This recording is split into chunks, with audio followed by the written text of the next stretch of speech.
ഇന്നലെ കണ്ടവനെ ഇന്ന് കാണാത്ത ദുനിയാവാ. മരിക്കാൻ ക്യാൻസർ വേണമെന്നില്ല, ട്യൂമർ വേണമെന്നില്ല, കിഡ്നി തകരണമെന്നില്ല, മാരക രോഗങ്ങൾ പിടിപെടണമെന്നില്ല, പ്രഷർ വേണമെന്നില്ല, ഷുഗർ വേണമെന്നില്ല, കൊളസ്ട്രോൾ വേണമെന്നില്ല, ഒരു തലവേദന പോലും മരണത്തിന് വേണമെന്നില്ല. ആരാ പറഞ്ഞത് മാരക രോഗമുണ്ടെങ്കിലേ മരിക്കൂ എന്ന്? ആരാണിത് പറഞ്ഞു തന്നത്? അതാ കവി ചോദിക്കുകയാണ്, തുഅമ്മീലു ഫിദ്ദുനിയാ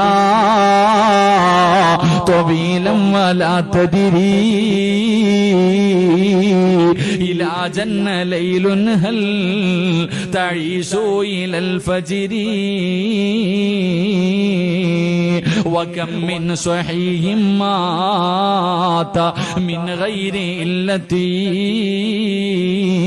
വകം മിൻ മരീദിൻ ആസ ദഹ്റൻ അലാ ദഹ്രി.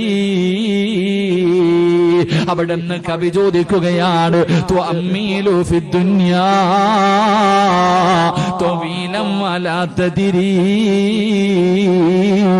നിന്റെ ജീവിതം കണ്ട ഒരുപാട് കാലം ഇവിടെ ജീവിക്കുന്നവനെ പോലെയാ, മരിക്കാതെ ഖിയാമത്ത് വരെ, അല്ലെങ്കിൽ ഈ ഭൂമിയിൽ ഒരിക്കലും മരിക്കാതെ നിനക്കങ്ങ് ജീവിക്കാൻ കഴിയുമെന്നാണ് നീ കരുതുന്നത്? നിന്റെ വാപ്പ എവിടെ പോയടാ? നിന്റെ ഉമ്മ എവിടെ പോയി? നിന്റെ കൂടപ്പിറപ്പുകൾ എവിടെ പോയി?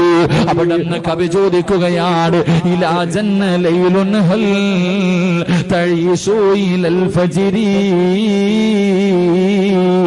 രാവിലെ ഉറക്കത്തിൽ നിന്ന് എഴുന്നേറ്റവന് വൈകുന്നേരം തികയ്ക്കുന്നില്ല.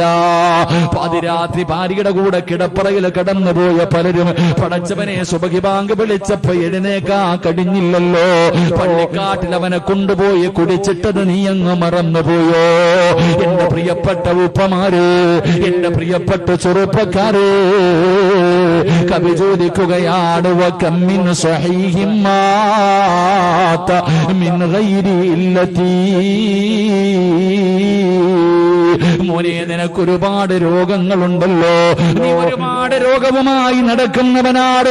എങ്കിലും ഒരു രോഗവുമില്ലാത്തവർ പെട്ടെന്ന് പെട്ടെന്ന് വീണ് മരിച്ചു പോകുന്നല്ലോ.